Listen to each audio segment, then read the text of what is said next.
হ্যাঁ, তুই ঠিকই দেখছিস। এই 20টা কোশ্চেনকে যদি তুই প্রথম থেকে শেষ পর্যন্ত খুব ভালো করে পড়ে নিতে পারিস along with your previous preparation, অজৈব রসায়নের চ্যাম্পিয়ন হতে গেলে তোকে কেউ আটকাতে পারবে না। আর এইটুকু তোকে বলে রাখছি, এই চ্যাপ্টারটাকে যদি তুই রপ্ত করে নিতে পারিস, মাধ্যমিক 2026 ভৌত বিজ্ঞানে 100 পাওয়ার পথ তোর অনেক বেশি মসৃণ হয়ে যাবে। ধামাকা শুরু করা যাক। হ্যালো এন্ড ওয়েলকাম সবাইকে আমার ইউটিউব চ্যানেলের ভেঞ্চার একাডেমির আরো একটা নতুন ভিডিওতে। আমি তোমাদের মেন্টর সৈকত দাস। চল আর বেশি দেরি না করে আসল জিনিসটাকে শুরু করা যাক। কেউ তো পিঠে পিঠে পাঠাসনি, ভিডিও আমি দিয়ে দিচ্ছি, কিন্তু কিছুক্ষণের মধ্যে আমার বাড়িতে যেন মালপোয়া আর পাটিসাপটা গুলো চলে আসে ভাই। প্রথম প্রশ্নটা দেখা যাক। বলেছে নাইট্রোজেনের পরীক্ষাগার প্রস্তুতি লেখো। একই সাথে দিয়েছে অ্যামোনিয়া শুষ্ককরণের জন্য কি ব্যবহার করা হয়। এগুলো তোদেরকে আমি বহুবার শিখিয়ে দিয়েছি। দেখবি আমি দুখানা ভিডিও অজৈব রসায়নের করেছি, একটা অ্যামোনিয়ার ওয়ান শট, আরেকটা সমস্ত প্রস্তুতিগুলোকে নিয়ে উইথিন 14 to 16 মিনিট ভিডিওটা করা আছে, পকেট ধামাকা নাম। আমি দুটো ভিডিওর লিঙ্ক নিচে পেস্ট করছি। যারা যারা ধামাকা ব্যাচের মধ্যে আছিস তাদের তো পুরো অজৈব রসায়ন প্রথম থেকে শেষ একদম ধরে ধরে শিখিয়ে দেওয়া হয়েছে, তারা ওখান থেকে রিভিশন করে নিতে পারছিস। আমি এগুলোকে জাস্ট একটুখানি ইলাবোরেটলি বিষয়গুলোকে বলে দিচ্ছি আরেকবার। দেখ ভাই, নাইট্রোজেনের পরীক্ষাগার প্রস্তুতির জন্য দুটো পদার্থ লাগে। একটাকে বলা হয় অ্যামোনিয়াম ক্লোরাইড, আরেকটাকে বলা হয় সোডিয়াম নাইট্রাইট। এখন তুই বলবি দাদা এটাকে অ্যামোনিয়াম ক্লোরাইড কেন বলে? কারণ এটাকে যদি তুই ভাঙিস তাহলে তুই দুখানা জিনিস পেতে পারিস ভাই। একটা হচ্ছে NH4+ মূলক, আরেকটা হচ্ছে Cl- আয়ন। দাদা NH4+ এর নাম কি? অ্যামোনিয়াম। আর ক্লোরিনের উপরে মাইনাস চার্জ আছে, সুতরাং এটাকে বলা হবে ক্লোরাইড। এই জন্য পুরোটার নাম অ্যামোনিয়াম ক্লোরাইড। আশা করতে পারি ক্লিয়ার আছে। আচ্ছা, এইটাকে ভাঙলে কি কি পাওয়া যাবে? পাওয়া যাবে Na+ এবং NO2-। জানিস তো এই NO2- জিনিসটাকে বলা হয় নাইট্রাইট, এই জন্য জিনিসটার নাম সোডিয়াম নাইট্রাইট। এইবার বিক্রিয়া দেখ, লেখাটা খুব সোজা, সবাই গাছের পাতা সবুজ করে মুখস্থ করে বলে পারে না, কি করে লিখতে হয় দেখে নেন। দেখ, এর পজিটিভের সঙ্গে এর নেগেটিভ অ্যাটাচ হবে। তোরা বল, এর পজিটিভের নাম কি? অ্যামোনিয়াম, এর নেগেটিভের নাম কি? নাইট্রাইট। তাহলে যে পদার্থটা উৎপন্ন হলো সেটা কি হবে? Ammonium nitrite. একদম ক্লিয়ার। এখানে সোডিয়াম, এখানে ক্লোরাইড, তাহলে এর সঙ্গে কি তৈরি হবে? Sodium chloride. গল্প শেষ। একদম গাছের পাতা সবুজ নয়, পিওর কনসেপ্ট। আচ্ছা, এখানে না একটু ফার্মলি হিট করতে হয়, আর এই দুটোকে সমান আণবিক ওজন অনুপাতে নিতে হয়, এগুলোই শর্ত। এবার তোকে আলাদা করে আর হিট করার কোনো প্রয়োজন নেই। তুই যে পরিমাণ হিটটা দিয়েছিস সেই হিটেই অ্যামোনিয়াম নাইট্রাইট বিয়োজিত হবে ফার্দার, এবং বিয়োজিত হয়ে কি তৈরি করবে না? খুব সহজ ব্যাপার। এখানে দেখ একটা নাইট্রোজেন, এখানে দেখ একটা নাইট্রোজেন, তাহলে দুটো নাইট্রোজেন জুড়ে N2 তৈরি হয়ে যাবে, প্লাস 4টে হাইড্রোজেন, 2টো অক্সিজেন, 2 অণু জল ছাড়া আর কি হবে রে ভাই? গল্প শেষ। এবার তুই বলবি দাদা তুমি বহুত বাজে লোক আছো কেন? অ্যামোনিয়াম নাইট্রেট তো বাজারে কিনতে পাওয়া যায়, আমি কিনে নিয়ে চলে আসবো, চলে এসে আমি হিট করে দেবো, নাইট্রোজেন পেয়ে যাব। আমি তোমার মতো কথা শুনে দুটো ধাপ কেন করতে যাব? তুই করতেই পারিস, কিন্তু ওটাই তোর জীবনের শেষ বিক্রিয়া হবে। তারপরে ভালো আছি ভালো থেকো আকাশের ঠিকানায় চিঠি লেখা হয়ে যাবে। ঠিক আছে, অ্যামোনিয়া শুষ্ককরণের জন্য কি ব্যবহার করা হয় তোরা প্রত্যেকে জানিস। আমার একটা মিম ছিল, ওটা অনেক ছেলে মেয়ে দেখেছি, অনেক ভাইরাল হয়েছিল, কেউ একজন বানিয়েছিল মিমটা। তো বিষয়টা হচ্ছে কি, অনেকজন আছে জানিস তো, আমাদের ডোরেমনের মধ্যে দেখবি জিয়ান আছে, সুনিও আছে, ডেকিসুগি আছে, সবার মধ্যে এক একটা করে ট্যালেন্ট আছে। জিয়ান খুব শক্তিশালী, সুনিওর পাওয়ার প্রচুর পয়সা, আর ডেকিসুগি ভীষণ ট্যালেন্টেড। কিন্তু সবাইকে ছেড়ে দিয়ে সিজুকা কাকে চুজ করেছিল? ওই কেদো নোবেতাকে চুজ করেছিল। কেন জানিস? কারণ ওর মধ্যে কিছু স্পেশাল কোয়ালিটি ছিল। কোয়ালিটিটা হচ্ছে ডোরেমনের গ্যাজেট। এবার একটু মন দিয়ে শোন ভাই। সেমনি অ্যামোনিয়াকে শুষ্ককরণের জন্য বিভিন্ন পদার্থ ইউজ করা যেত, যার মধ্যে ছিল গাঢ় সালফিউরিক অ্যাসিড, যার মধ্যে ছিল ফসফরাস পেন্টাঅক্সাইড, অনার্দ্র ক্যালসিয়াম ক্লোরাইড। বাট ওই সমস্ত কিছুর সঙ্গে অ্যামোনিয়াটা রিঅ্যাক্ট করে যেত, তোরা প্রত্যেকে দেখেছিস। এবং এই রিঅ্যাকশন করে যাওয়ার জন্য আমরা তো অ্যামোনিয়াটাকে পেতাম না, সেই জন্য ওদেরকে ইউজ না করে আমরা ইউজ করি ক্যালসিয়াম অক্সাইডকে, যে ক্যালসিয়াম অক্সাইড নিজেও একটা ক্ষার, আর অ্যামোনিয়ার যে জলীয় দ্রবণ সেটাও একটা ক্ষার। সেই কারণে ক্ষার আর ক্ষার কোনোদিন রিঅ্যাক্ট করবে না বলেই ক্যালসিয়াম অক্সাইডকে ইউজ করা হয়। ঠিক আছে, নেক্সট প্রশ্নটা দেখা যাক। অ্যামোনিয়ার পরীক্ষাগার প্রস্তুতি আলোচনা করো, খুব ভালো করে পড়বে। পরীক্ষাগার প্রস্তুতি লেখা আছে, শিল্প প্রস্তুতি লেখা নেই যে তুমি হেবার পদ্ধতি লিখতে যাবে। পরীক্ষাগার প্রস্তুতি মানে দুটো পদার্থ দিতে হবে, একটা হচ্ছে অ্যামোনিয়াম ক্লোরাইড, আর একটা হচ্ছে তার সঙ্গে কোন একটা চুন নিতে হয়। তুই পোড়া চুন বা কলি চুন যা খুশি নিয়ে নিতে পারিস, কিন্তু খেয়াল রাখবি এদের একটা ওজনের অনুপাত আছে 1:3, তাই না? নিয়ে এটাকে একটু হিট করলে কি হবে বলতো? দেখ এখানে ক্যালসিয়াম আছে, এখানে ক্লোরিন আছে, ক্যালসিয়ামের যোজ্যতা 2, ক্লোরিনের যোজ্যতা 1, তাহলে যৌগ যেটা গঠিত হবে সেটা হয়ে যাবে CaCl2 ক্যালসিয়াম ক্লোরাইড। আর কি তৈরি হবে দাদা? NH4টাকে একটু ভাঙ না রে ভাই, NH3 আর হাইড্রোজেন পাবি তো, তাহলে NH3 এখান থেকে তৈরি হয়ে যাবে, গল্প শেষ। আর দাদা কি তৈরি হবে? এই যে হাইড্রোজেন, এই যে অক্সিজেন, আর জল ছাড়া আর কি হবে রে ভাই? এই তো প্রোডাক্ট। তোরা এগুলো বহুবার আমার কাছ থেকে শিখেছিস বা অন্যান্য জায়গা থেকে শিখেছিস, তোদের এগুলো জাস্ট একটু মনে করিয়ে দিচ্ছি। এখানে দেখ দুখানা ক্লোরিন আছে, ওই জন্য সামনে একটা 2 বসাচ্ছি। তুই ব্যালেন্স আমি না করে সময় নষ্ট করতে চাই না আর।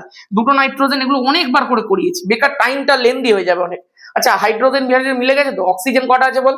হাইড্রোজেন 4 2 8টা, এখানে 3 2 6টা, দুটো 8টা, এই মিলে গেছে ভাই, মিলে গেছে। চল ব্যাস, এগুলো সব হয়েছে, কমপ্লিট।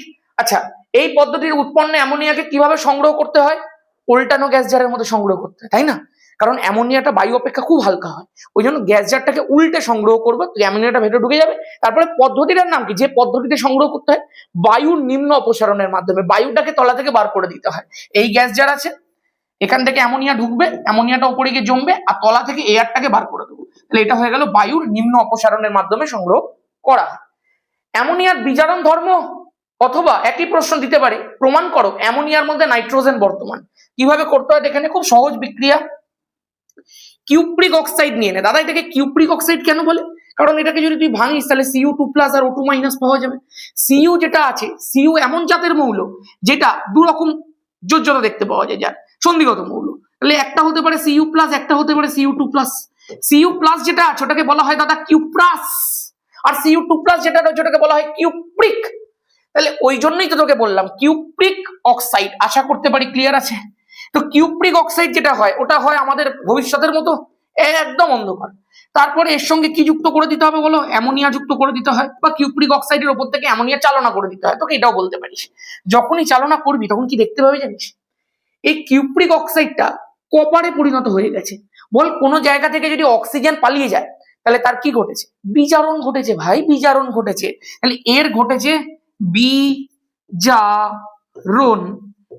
আচ্ছা যদি এর বিজারণ ঘটে তাহলে জারণ কার ঘটবে? অ্যামোনিয়ার ঘটবে।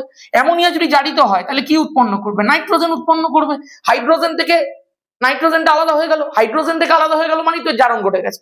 ঠিক আছে, আর হাইড্রোজেন আর অক্সিজেন পড়ে আছে, আরে জল ছাড়া আর কি হবে রে ভাই? ব্যালেন্সটা করতে পারবি? আমি কিন্তু এই লাস্ট বার ব্যালেন্স করছি, আমি পর করবো না কিন্তু। এই দেখ এখানটা 2 আছে, 2 বসিয়ে দে। তারপরে এখানে তুমি দেখতে পাচ্ছ 6 হচ্ছে, 6 মানে এখানে একটা 3 বসিয়ে দাও। তো 3টে অক্সিজেন, সামনে একটা 3 বসিয়ে দাও। 3টে কপার, তো সামনে একটা 3 বসিয়ে দাও। তাহলে দুটো নাইট্রোজেন, হাইড্রোজেন 6টা, অক্সিজেন 3টে, কপার 3টে হয়ে গেল ব্যালেন্স। এখানে দেখ এইটাকে বিজারণ করলো আর ও নিজে জারিত হলো। তাহলে যদি অ্যামোনিয়া কারোর বিজারণ ঘটায় তার মানে সেইটা অ্যামোনিয়ার কি ধর্ম? বিজারণ ধর্ম। ও অন্য কারোর বিজারণ ঘটাচ্ছে। আর দাদা অ্যামোনিয়াতে নাইট্রোজেন আছে, আরে এই তো নাইট্রোজেন উৎপন্ন হয়েছে ভাই, এই তো নাইট্রোজেন উৎপন্ন হয়েছে, এটা তো প্রমাণ হয়ে গেল অ্যামোনিয়াতে নাইট্রোজেন আছে। দুটি গ্যাসের বিক্রিয়ার ফলে একটা কঠিন পদার্থ উৎপন্ন হয়। উদাহরণ দাদুর আমল থেকে পড়ে আসছে ছেলেমেয়েরা। কি কি উৎপন্ন হয় ভাই? অ্যামোনিয়ার সঙ্গে HCl গ্যাসের বিক্রিয়া করে দে, গ্যাস বলে লিখবি কিন্তু, হ্যাঁ। তাহলে এখান থেকে তৈরি কি হবে বল? Ammonium chloride. দেখ NH4 হয়ে যাবে, একটা হাইড্রোজেনকে জুড়ে গেল, আর Clটা রয়েছে, অ্যামোনিয়াম ক্লোরাইড সলিড উৎপন্ন হবে। সাদা ধোঁয়া, এগুলো সব ওই ওয়ান শটটার মধ্যে ছবি সমেত দেখানো আছে। H2S প্রস্তুতি আলোচনা করো ভাই। ফেরাস সালফাইড নিতে হয়, তার সঙ্গে লঘু সালফিউরিক অ্যাসিড মিশিয়ে দিতে হয়। যেই মাত্র মিশিয়ে দিবি ফেরাস সালফাইড, কেন? কারণ Fe2+ আর H2- আছে, H2- কে বলা হয় সালফাইড। খেয়াল রাখ, H2- কে সালফাইড বলে, SO4 কে সালফেট বলে। যখনই এইটার সঙ্গে এটা রিয়াক্ট করবে Fe আর SO4 একসাথে যুক্ত হবে, যুক্ত হয়ে তৈরি করবে FeSO4। তাহলে এর নাম কি হবে? Ferrous sulphate. ফেরাস কেন? কারণ Feর যোজ্যতা এখানে 2 আছে, Fe2+, SO4 Fe যদি 3+ থাকতো তাহলে ফেরিক হতো। আর কি উৎপন্ন হবে? H2 আছে আর S আছে, তাহলে দাদা H2S তো উৎপন্ন হতেই হচ্ছে, একদম ক্লিয়ার। আচ্ছা বলেছে কোন পদ্ধতিতে, আচ্ছা আগে কি সেকেন্ড প্রশ্নটা করিনি? না করেছি। কোন পদ্ধতিতে সোডিয়াম কার্বনেট প্রস্তুতিতে অ্যামোনিয়া ব্যবহার করা হয়? এটা হচ্ছে সলভে পদ্ধতি। যখন 11-এ কেমিস্ট্রি শেখাবো তখন এই পদ্ধতিগুলো সব শিখিয়ে দেবো, ঠিক আছে? 11 কেমিস্ট্রি ক্লাস কিন্তু আমাদের মার্চ মাস থেকেই শুরু হয়ে যাবে, ফেব্রুয়ারি মাসে অ্যাডমিশন শুরু হয়ে যাবে। ঠিক আছে, ফেব্রুয়ারির মাধ্যমিক পরীক্ষার পর থেকেই অ্যাডমিশন শুরু হয়ে যাবে, মার্চ থেকে প্রথমেই ক্লাস শুরু হয়ে যাবে, কারণ সময় খুব কম পাওয়া যায় 11। ঠিক আছে, আচ্ছা 5 H2S এর বীজাণু ধর্ম আলোচনা করো। H2S এর বীজাণু ধর্ম যখনই তোকে বলবে তার মানে ওই পটাশিয়াম ডাইক্রোমেট K2Cr2O7, শুধু এটা নিতে হবে না, এটাকে আম্লিক ভাবে নিতে হবে, তাহলে সালফিউরিক অ্যাসিড মিশ্রিত নিয়ে নে। হয়েছে, এর উপর থেকে তুই H2S চালনা করে দে। যখনই চালনা করবি এখান থেকে 3টে পদার্থ উৎপন্ন হতে দেখবি। কি কি দাদা? এখানে ক্রোমিয়াম আছে, সালফেট আছে, তাহলে ক্রোমিয়াম সালফেট Cr2SO4 হোল 3, ক্রোমিয়ামের যোজ্যতা 3, সালফেটের 2, ওই জন্য Cr2SO4 হোল 3 হলো, প্লাস আর কি কি হবে একটু বুদ্ধি লাগানা। দেখ এখানে K2 আছে, এখানে SO4 আছে, তাহলে তুই দিয়ে দে K2SO4। হয়েছে, আর কি হবে? আর দেখ সালফার হবে, আর কি হবে? আর দেখ জল হবে, একদম ক্লিয়ার। ঠিক আছে, এগুলো তোরা ব্যালেন্স নিশ্চয়ই জানিস, সবকিছু এগুলো ব্যালেন্স করা সব শিখিয়ে দেওয়া হয়েছে অলরেডি। বিভিন্ন রকমের যে কোয়েশ্চেন আমি করিয়েছি সেখানে সব এগুলোর ব্যালেন্স সব শিখিয়ে দিয়েছি। শুধু একটু কালার গুলো খেয়াল রাখিস। এইটা কিন্তু হয় অরেঞ্জ কালারের, ব্যালেন্স ছাড়া কিন্তু কেউ লিখবে না। হ্যাঁ, এটা অরেঞ্জ কালারের হয়, এটা কিন্তু তোমার গ্রিন কালারের হয়, আর এইটা তোমার ইয়েলো কালারের হয়। ব্যালেন্স সমেত লিখে দেবে, একই ইকুয়েশন, একদম সেম বিজারণ ধর্মের সমীকরণ। H2S প্রস্তুতির জন্য গাঢ় সালফিউরিক অ্যাসিড কেন ব্যবহার করা হয় না? দেখ এখানে লঘু সালফিউরিক অ্যাসিডটা ইউজ করা হচ্ছে, কেন জানিস? যাতে H2S টা সিকিউর থাকে। যদি এই H2SO4টা গাঢ় ইউজ করা হতো তাহলে H2S উৎপন্ন হওয়া মাত্রই গাঢ় H2SO4 যেহেতু একটা তীব্র জারক পদার্থ, একে জারিত করে দিত। জারিত করে কিসে কনভার্ট করে দিত বল? কোলেডীয় সালফারে পরিণত করে দিত, এবং তুই H2S কোনোদিনই পেতিস না।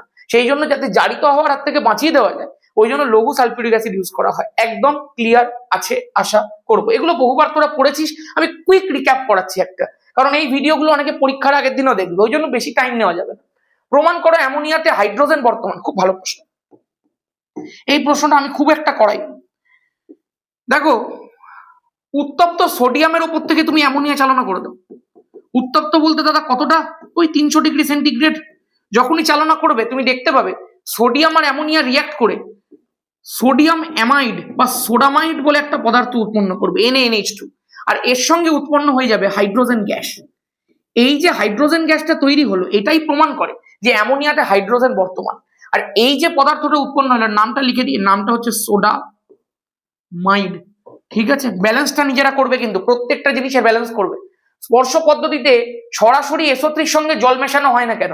ভাই এই প্রশ্নগুলো না বহুবার আমি ডিসকাস করে দিয়েছি আমাদের কোয়েশ্চেন অ্যান্সার সিরিজের মধ্যে, তাই না? আমি এই প্রশ্নগুলো দেখ বলে টাইম নষ্ট করবো না। তোরা প্রত্যেকে জানিস SO3 সঙ্গে যদি আমরা জল মিশিয়ে দিই ডিরেক্ট, তাও কিন্তু সালফিউরিক অ্যাসিড তৈরি হয়ে যাবে, বাট এখানে প্রচুর পরিমাণে তাপ উৎপন্ন হবে, এবং সেই তাপে বেশিরভাগ SO3, বেশিরভাগ সালফিউরিক অ্যাসিড বাষ্পীভূত হয়ে বেরিয়ে চলে যাবে।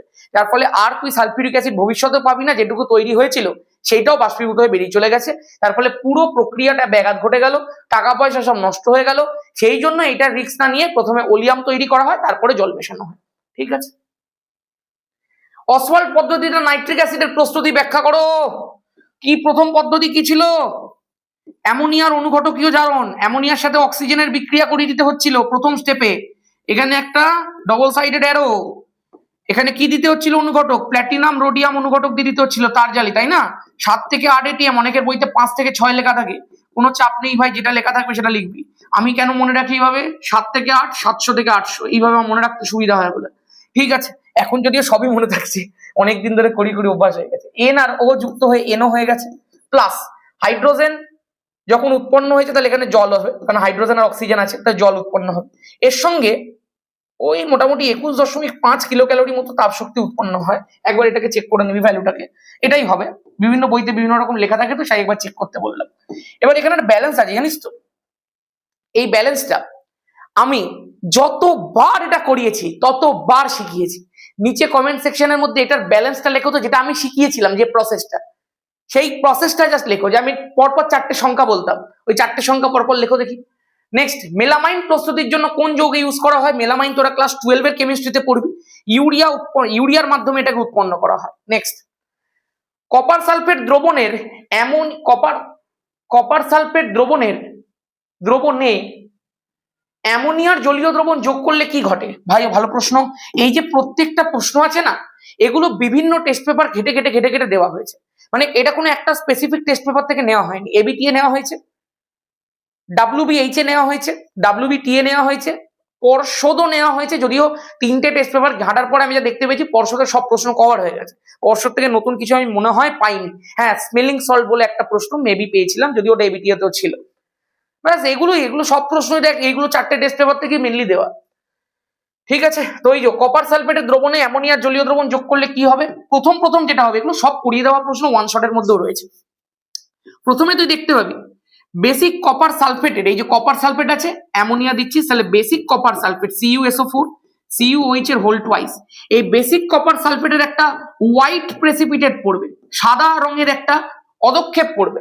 তারপরে যদি তুই অতিরিক্ত অ্যামোনিয়ার জলীয় দ্রবণ যোগ করিস, মানে অতিরিক্ত অ্যামোনিয়াম হাইড্রোক্সাইড যোগ করিস, তখন দেখবি সাদা প্রেসিপিটেটটাও দ্রবীভূত হয়ে গেছে এবং CuNH3 whole twice SO4, I think এটা হোল 4 হবে, টেট্রাঅ্যামিন হোল 4। তাহলে এই যে পদার্থটা তৈরি হয়, এই পদার্থটার জন্য পুরো দ্রবণটা গাঢ় নীল বর্ণের হয়ে যায়। এখন তুই বলি দাদা এই পদার্থটার নাম কি? 4টে আছে ওই জন্য টেট্রা, NH3 আছে বলে অ্যামিন, এইসব নামকরণ ক্লাস 12 উঠে শিখবে, এগুলোকে জটিল যৌগ বলা হয়ে থাকে।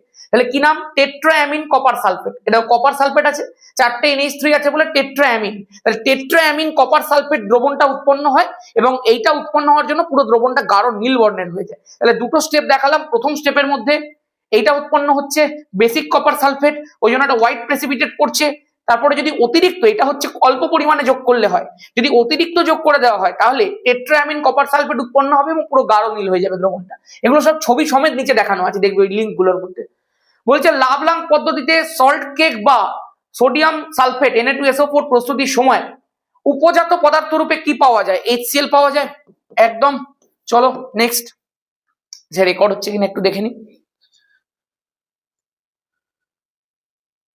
একদম পারফেক্ট রেকর্ড হচ্ছে ভাই, কোন এদিক ওদিক থেকে লাল রঙের দেওয়াল দেখা যাচ্ছে না তো।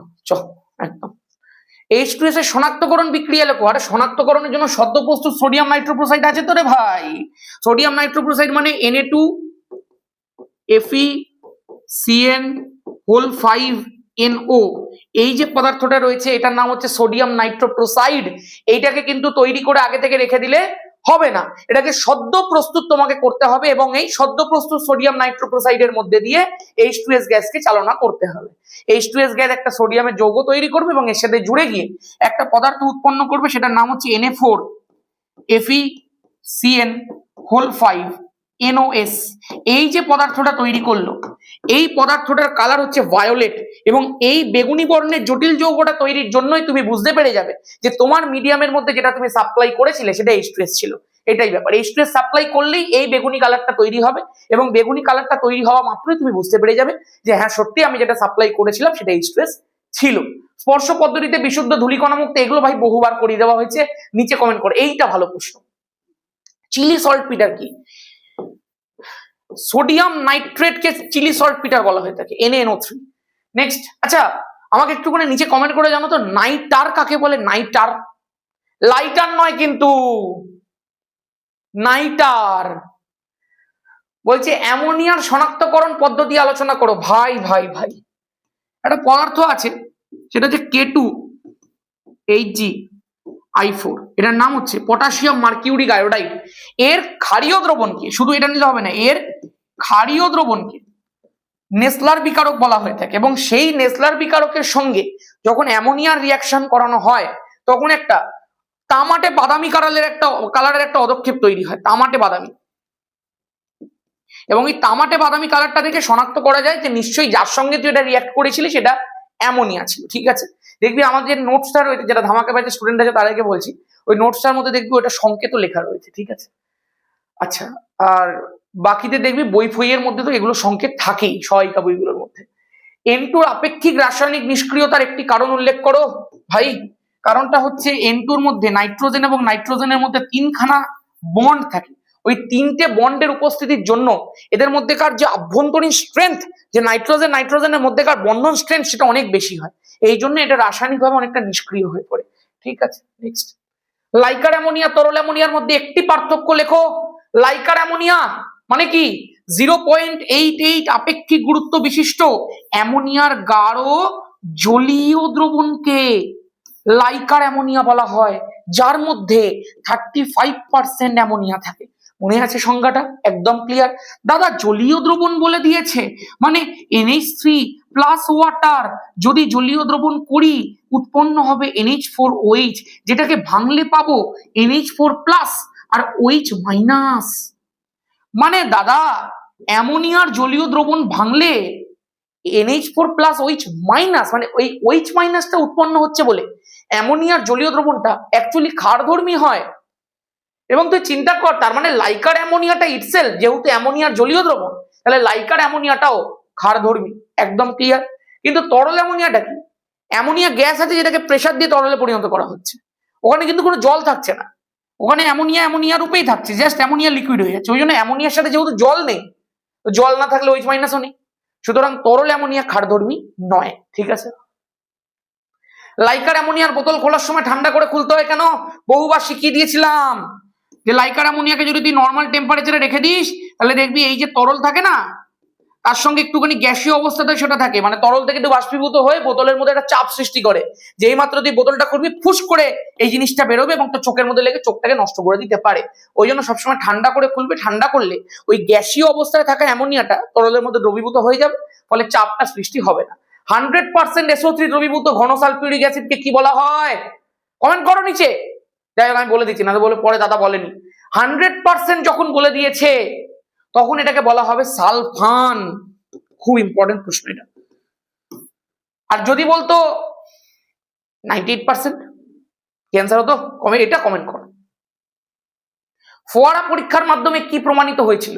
ফোয়ারা পরীক্ষা খুব আন্ডাররেটেড একটা পরীক্ষা, যেটার মাধ্যমে প্রমাণ করা যায় অ্যাকচুয়ালি যে অ্যামোনিয়া জলের মধ্যে ভীষণ পরিমাণে দ্রাব্য এবং অ্যামোনিয়ার জলীয় দ্রবণটা কিছুটা ক্ষারীয় প্রকৃতির হয়, এটাই প্রমাণ করা যায়। পরীক্ষাগারে উৎপন্ন প্রথম জৈব যৌগ ইউরিয়া কে প্রস্তুত করেছিলেন? বিজ্ঞানী ভোলার। তোরা নিচে কমেন্ট করতো কি প্রস্তুত করতে চেয়েছিলেন তিনি, আর ভুল করে ইউরিয়া হয়ে গেছিল। ঠিক আছে। ম্যাগনেসিয়ামের সাথে নাইট্রোজেনের বিক্রিয়া, সর্বনাশী প্রশ্নটা তো বড় কেন রে? কোন বইয়ের মধ্যে দিয়েছে এত বড় প্রশ্ন? ম্যাগনেসিয়ামের সাথে নাইট্রোজেনের বিক্রিয়া কি তৈরি হয়? Magnesium nitrogen. দেখ ভাই ম্যাগনেসিয়ামের যোজ্যতা 2, নাইট্রোজেনের 3, ওই জন্য Mg3N2 ম্যাগনেসিয়াম নাইট্রাইট তৈরি হবে, তাই না? 3 বসিয়ে দাও, গল্প শেষ। আচ্ছা H2S ব্যতীত আর কোন গ্যাস কিপযন্ত্রে প্রস্তুত করা যায়? হাইড্রোজেন আর কার্বন ডাই অক্সাইড। ঠিক আছে চলো। তৈলচিত্র বা রূপোর সামগ্রী বাতাসে রাখলে কালো হয়ে যায় কেন? ভাই একটা জিনিস খেয়াল করে দেখবি, সব করে টেস্ট পেপার যদি তুই মেলাস পুরো বইতে যত প্রশ্ন আছে সবই চলে এসছে, আলাদাই ব্যাপার স্যাপার। এবং এই জন্য এই চ্যাপ্টারটা এতটা গুরুত্বপূর্ণ চ্যাপ্টার। এই চ্যাপ্টার থেকে হেন কোনো জিনিস নেই যেটা পরীক্ষাতে আসে না, প্রত্যেকটা জিনিস আসে পরীক্ষাতে। ভাই তোকে এই চ্যাপ্টারটা এই জন্যই খুঁটিয়ে খুঁটিয়ে পড়তে হবে। তুই এই সব কটা প্রশ্ন করে নে, তুই সব পেরে যাবি, সব পেরে যাবি ভাই, তুই প্রপারলি পড়ে নে বিষয়গুলোকে। ঠিক আছে ব্যাস। তৈলচিত্র বা রূপোর সামগ্রী বাতাসে কালো হয়ে যায় কেন? দেখ ভাই তৈলচিত্রের মধ্যে লেডের কম্পাউন্ড থাকে, যেমন ধর লেড সালফেট থাকে, এগুলো যখন বাতাসের মধ্যে উপস্থিত H2S এর সংস্পর্শে আসে তখন এখান থেকে তৈরি হয় বিভিন্ন টাইপের সালফাইড যৌগ, যেমন এই লেড আছে, সালফাইড আছে, তাহলে লেড সালফাইড তৈরি হয়ে গেল। এই যে লেড সালফাইডের অদক্ষেপটা পড়লো আর এখানে H2SO4 তৈরি হবে। এই যে লেড সালফাইডের অদক্ষেপটা পড়লো, এই লেড সালফাইডটা কিন্তু ব্ল্যাক কালারের হয়ে থাকে এবং এইটার জন্যই পুরো যে কালো, মানে পুরো যে সাদা জায়গাটা ছিল লেড হোয়াইট, মানে ওই সাদা রংটা অ্যাকচুয়ালি কালো হয়ে যায়। লেড হোয়াইটেরই উপাদানগুলো হচ্ছে এই যে এগুলো। ঠিক আছে, মানে ওই সাদা সাদা জায়গাগুলো তুই দেখবি কালো কালো হয়ে গেছে। আচ্ছা বিষয়টা হচ্ছে, আচ্ছা রূপোরটা একটু দেখি। রূপোর মধ্যে ধরো সিলভার নাইট্রেট থাকে, সিলভার নাইট্রেটের সঙ্গে যখন H2S এর বিক্রিয়া হয়, তোরাও জানিস আমিও জানি, সিলভারের যোজ্যতা 1, সালফাইডের 2, ওই জন্য Ag2S তৈরি হয়, প্লাস HNO3 তৈরি হয়ে যাবে। বিক্রিয়াটা ব্যালেন্স তুই ইজিলি করে দিতে পারবি, এখানে একটা 2 বসা, এখানে একটা 2 বসা, গল্প শেষ হয়ে যাবে। তো এই যে সিলভার সালফাইডটা তৈরি হলো সেটাও কিন্তু ব্ল্যাক কালারের হয় এবং সিলভারের গায়ের মধ্যে দেখবি কালো কালো ছোপ তৈরি করে। প্রশ্নটা সেটা না, প্রশ্নটা একটা ভালো প্রশ্ন দিয়েছে দেখ এখানে, যেটা 11 এর প্রশ্ন অ্যাকচুয়ালি। 11 এর H2O2 মানে হাইড্রোজেন চ্যাপ্টারটার মধ্যে, যেটা এখন S ব্লকের মধ্যে ঢুকিয়ে দিয়েছে, তোরা পড়বি এগুলো সব, কিছুদিন পরেই তোদেরকে শেখাবো এগুলো। সেটার মধ্যে এই প্রশ্নটা দেয় যে এদেরকে আগের অবস্থায় আনবে কিভাবে। এই প্রশ্নটা কোথায় দিয়েছে আমি জানি না, ভুলে গেছি, বাট এই প্রশ্নটা ভালো প্রশ্ন। এই যে একবার কালো অদক্ষেপটা পড়ে গেল, এবার এদেরকে আগের অবস্থায় আনার উপায়টা হচ্ছে একটা সলিউশন পাওয়া যায়, সলিউশনটার নাম হচ্ছে হাইড্রোজেন পারঅক্সাইড H2O2। ওই হাইড্রোজেন পারঅক্সাইড দিয়ে এইটার বিক্রিয়া করিয়ে দেয়। যে কালো অদক্ষেপটা পড়েছে না, হাইড্রোজেন পারঅক্সাইড একটুখানি বুলিয়ে দেয় তার উপর থেকে, তাহলে কালো অদক্ষেপের মধ্যে আছে লেড সালফাইড। যখনই সেটা H2O2 এর সঙ্গে রিয়াক্ট করবে, লেড সালফাইডটা আবার H2O2 দ্বারা জারিত হয়ে লেড সালফেটে পরিণত হয়ে যাবে। এবং যখনই লেড সালফেট তৈরি করলো, এটা তো লেড হোয়াইটের উপাদান, তার মানে ওই কালো জায়গাটা আবার সাদা হয়ে গেল। দেখ, লেড সালফেট থেকেই তো লেড সালফাইড হয়েছিল, লেড সালফাইডটা H2O2 এর প্রেজেন্সে আবার লেড সালফেটে পরিণত হয়ে গেল, তার মানে আবার আগের অবস্থায় ফেরত চলে গেল। বিদ্যুৎকরণের সময় নাইট্রোজেন অক্সিজেন যুক্ত হয়ে কোন যৌগ তৈরি হয়? নিচে কমেন্ট করো। নেক্সট, স্পর্শ পদ্ধতি আলোচনা করো। করবো না, বহুবার করেছি, জাস্ট একটু বলে দিই। সালফারকে বায়ুতে পোড়াতে হয়, সালফার ডাই অক্সাইড তৈরি হয়। সালফার ডাই অক্সাইডকে ধূলিকণা মুক্ত বায়ু অর্থাৎ অক্সিজেন দ্বারা জারিত করতে হয়। যখন করতে হবে, ভ্যানাডিয়াম পেন্টঅক্সাইড দিয়ে দেবে, 450 ডিগ্রি সেন্টিগ্রেড দিয়ে দেবে, 1 থেকে 2 atm প্রেসার দিয়ে দেবে। দিয়ে দিলেই সালফার ডাই অক্সাইড অক্সিজেন যুক্ত হয়ে সালফার ট্রাই অক্সাইড আর হিট তৈরি করবে, তাপ। এই যে সালফার ট্রাই অক্সাইড হলো, সেইটাকে 98% গাঢ় সালফিউরিক অ্যাসিডের ওপর থেকে চালনা করে দিতে হয়। এটাই হচ্ছে কন্ট্যাক্ট, এই কন্ট্যাক্ট স্টেপ। এটা যখনই চালনা করবি, এখান থেকে তৈরি হয়ে যাবে, দেখ, H2 SS মানে H2, 4 আর 3 7 O7, এইটাকেই বলা হয় ওলিয়াম। 98% গাঢ় সালফিউরিক অ্যাসিডের উপর থেকে SO3 চালনা করলে যে নতুন পদার্থটা উৎপন্ন হলো, যেটাকে ধূমায়মান সালফিউরিক অ্যাসিড বা পাইরো সালফিউরিক অ্যাসিড বা ওলিয়াম বলা হয়ে থাকে। এই যে ওলিয়ামটা তৈরি হয়েছে, সেই ওলিয়ামের সঙ্গে তুই প্রয়োজন মতো জল মিশিয়ে দে। যেই মাত্র জল মেশাবি, সালফিউরিক অ্যাসিড তৈরি হয়ে যাবে। গুনে দেখ, 4টে হাইড্রোজেন, 2 4টে হাইড্রোজেন, 2 সালফার, 2 সালফার, অক্সিজেন 4 2 8টা, এটা 7 আর 8টা, কমপ্লিট। বিলীয়মান রং কি? অ্যাকচুয়ালি কি হয়, অ্যামোনিয়ার জলীয় দ্রবণের মধ্যে যদি কয়েক ফোঁটা ফেনপথ্যালিন ফেলে দেওয়া যায়, ফেনপথ্যালিন ক্ষারীয় দ্রবণে বেগুনি গোলাপি বর্ণ হয়ে যায়, ওই বেগুনি গোলাপি টাইপের একটা বর্ণ হয়ে যায়। তো অ্যামোনিয়ার জলীয় দ্রবণ ক্ষার ধর্মী, ফেনপথ্যালিন যেই মাত্র ফেলবো, একটা বেগুনি গোলাপি টাইপের কালার হয়ে যাবে, এবং এই কালারটা কিছুক্ষণ পারসিস্ট করে। ধর ওটাকে বেলুনের মধ্যে ভরলি, সলিউশনটাকে নিয়ে একদম ছুঁড়ে মারলি তোর বান্ধবী বা বন্ধুর গায়ে, সরস্বতী পুজো, সাদা শাড়ি, ও হো, সাদা পাঞ্জাবি, ও হো, একদম যাবে গোলাপি গোলাপি হয়ে।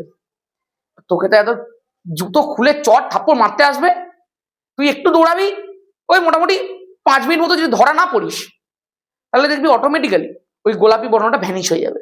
কেন? কারণ অ্যামোনিয়া যেটা থাকে না, অ্যামোনিয়ার জলীয় দ্রবণের মধ্যে, সেই অ্যামোনিয়াটা উদ্বায়ী হয়। কিছুক্ষণের মধ্যেই অ্যামোনিয়াটা উদ্বায়ী হয়ে গেল, অ্যামোনিয়াটা উবে গেল, যে মাত্র উবে গেল, কেবলমাত্র কে পড়ে থাকলো? জল। আর ফেনপথ্যালিন প্রশম দ্রবণে, জল দ্বারা প্রশম দ্রবণ, প্রশম দ্রবণ ফেনপথ্যালিন বর্ণহীন হয়, ওই জন্য আর কোনো বর্ণ ঘরে থাকবে না। হ্যাঁ, একটু ভিজে থাকতে পারে, তার জন্য তুই মার খেতে পারিস, বাট গোলাপি আর থাকবে না। ঠিক আছে। অ্যামোনিয়া শিল্প উৎপাদন পদ্ধতি মানে হেবার পদ্ধতি। নাইট্রোজেন হাইড্রোজেন যুক্ত করো, এগুলো না খেলা খেলা লাগে এখন, জানিস তো? তোরাও যদি প্রপারলি পড়ে দেখবি খেলা খেলাই লাগবে। 550 ডিগ্রি সেন্টিগ্রেড তাপমাত্রা, 200 atm প্রেসার, K2O এবং অ্যালুমিনাম মিশ্রিত Al2O3 মিশ্রিত আয়রন চূর্ণ অনুঘটক এবং মলিবডিনাম প্রভাবক, এই প্রত্যেকটা জিনিসের উপস্থিতিতে যদি তুই নাইট্রোজেন হাইড্রোজেনকে মিশিয়ে দিস, তাহলে দেখবি এরা মিশে অ্যামোনিয়া তৈরি করবে এবং তার সাথে 22.4 কিলো ক্যালোরি তাপ শক্তি উৎপন্ন করবে। বলি দাদা এটাকে লিখতেই হবে? আর লিখতেই হবে ভাই, লিখতেই হবে। আমার একটা স্টুডেন্ট একবার 2022 সালে মাধ্যমিক দিয়েছিল, সে তার খাতা RTI করিয়েছিল, আমি দেখেছিলাম তার খাতাটা, দেখি এইটা লেখেনি বলে, 22 বা 23-এ দিয়েছিল, এটা লেখেনি বলে তার হাফ মার্কস কেটে নিয়ে যায়। খুব সাবধান, খুব সতর্ক। হয়েছে? আচ্ছা, ব্যালেন্স করে দাও একটু, 2 বসাও, 6 3 বসিয়ে দাও। ঠিক আছে, তাহলে বলো তো কত অনুপাত হয়ে গেল আয়তনের? নেক্সট, আচ্ছা আর কি বলেছে? H2S বিশুদ্ধীকরণ ও শুষ্ককরণ কিভাবে করা যায়? দেখছিস ভাই, এটা কিন্তু 2 মার্কসে দিয়েছে, এটা 1 মার্কসে দিয়েছে, এটা 2 মার্কসে দিয়েছে, আমার খুব একটা ক্ষতি নেই।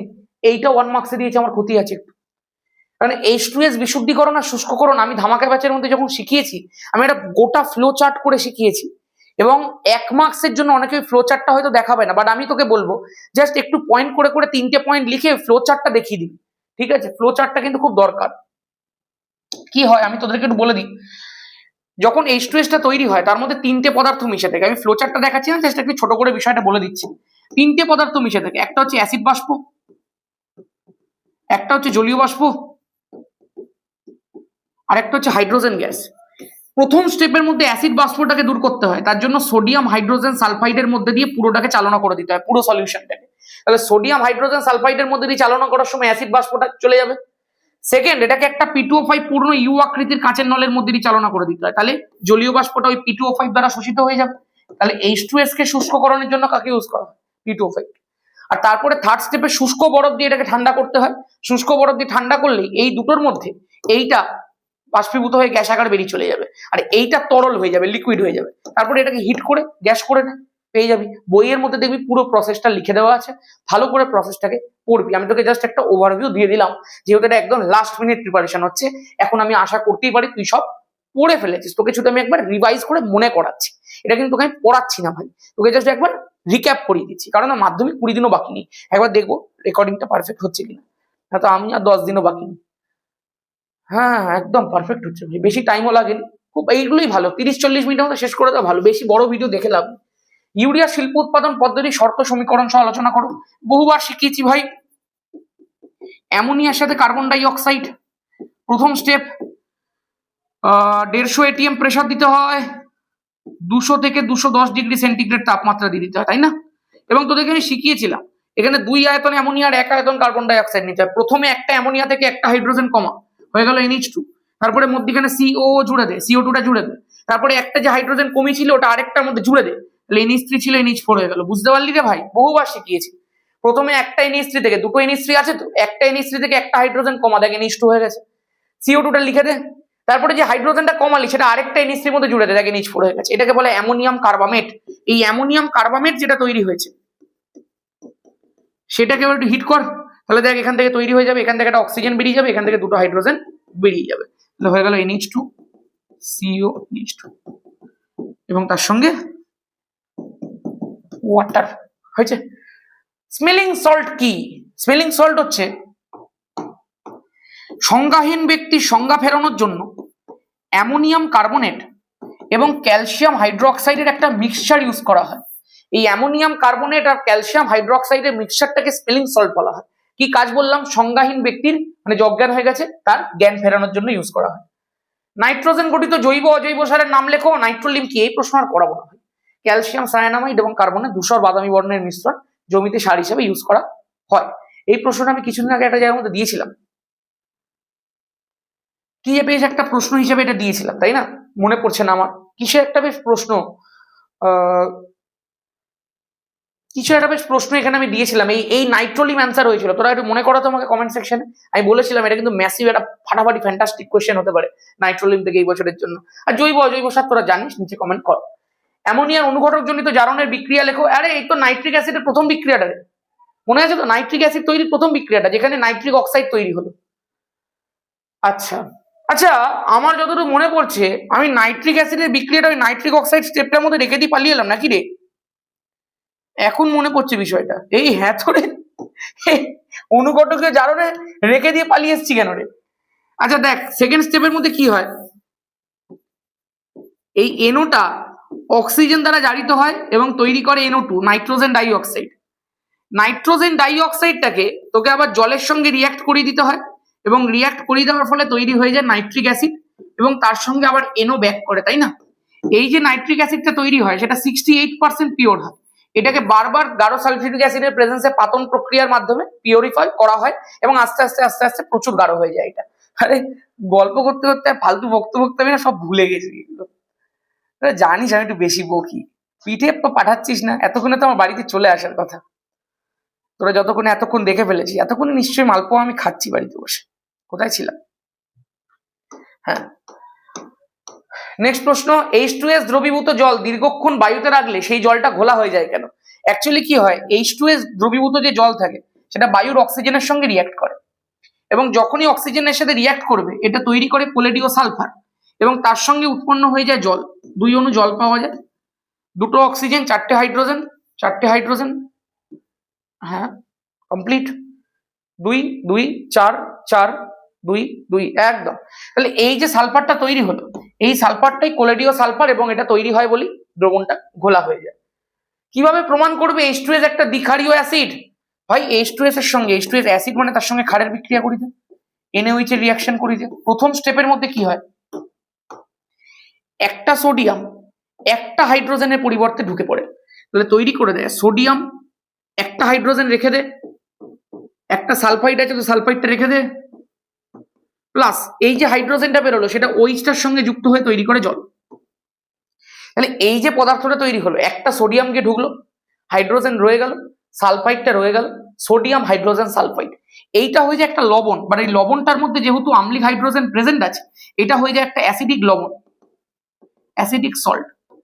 এবং এর পরের স্টেপে আবার সোডিয়াম হাইড্রোজেন সালফাইডের সঙ্গে NaOH এর রিয়াকশন হয়, সেই রিয়াকশনের ফলে সোডিয়ামটা আরেকটা হাইড্রোজেনের পরিবর্তে ঢুকে পড়ে, তখন তৈরি করে দেয় সোডিয়াম সালফাইড, যেটা একটা সমিত লবণ। এই হাইড্রোজেন আর ওই যুক্ত হয়ে তৈরি করে দেয় জল। তাহলে দেখ দুই প্রকারের লবণ তৈরি হচ্ছে, মানে এটা একটা দ্বিক্ষারীয় অ্যাসিড। কারণ দ্বিক্ষারীয় অ্যাসিড মানে কি, যারা দুবার ক্ষারের সাথে রিয়াক্ট করতে পারে, দুবার রিয়াক্ট করবে মানে দুটো লবণ, একটা অ্যাসিডিক সল্ট একটা সমিত লবণ। ঠিক আছে, ফেরিক ক্লোরাইডের জলীয়, আচ্ছা ফেরিক ক্লোরাইডের জলীয় অ্যামোনিয়ার জলীয়, কি প্রশ্ন করেছে ভাই, ফেরিক ক্লোরাইডের দ্রবণে অ্যামোনিয়ার জলীয় দ্রবণ যোগ করলে যে পদক্ষেপ পড়ে তার সংকেত কি? আরে শোন, অ্যামোনিয়ার ওয়ান শটটা দেখ, শুধুমাত্র একটা প্রশ্ন করিস না, এটাকে তো নিচে কমেন্ট করছিস তোরা। এই যে পদক্ষেপগুলো আছে তার একটা গোটা ছবি সমেত প্রসেস আমি ওই ওয়ান শটটার মধ্যে দেখিয়েছিলাম, পুরো ছবি সমেত আছে, গিয়ে একটু পদক্ষেপের জায়গাগুলো থেকে প্রত্যেকটার কালার গুলোকে পড়ে নে, ব্যাস আর কিচ্ছু না। ঠিক আছে, এটা খুব সহজ প্রশ্ন, নিচে কমেন্ট করে দে। এই প্রশ্নটাকে আমি তোদের জন্য নিয়ে এসেছি, এতক্ষণ যা করিয়েছি এই প্রশ্নটা ওইটারই একটা প্রতিলিপি। এবং এই প্রশ্নটা দেখে তোর খারাপ লাগতে পারে, দেখে তোর ভয় লাগতে পারে, বাট এই প্রশ্নটার মধ্যে কিচ্ছু নেই যদি একটু মন দিয়ে পড়িস। আমি তোকে জাস্ট একটু ধরিয়ে দিতে চাই, এই একটা তীব্র ঝাঁঝালো গন্ধযুক্ত গ্যাস, এটা এই প্রশ্নটা কিন্তু আমি আগেও করিয়েছি কোনো একটা প্রবলেম সেটে, অ্যামোনিয়া হবে।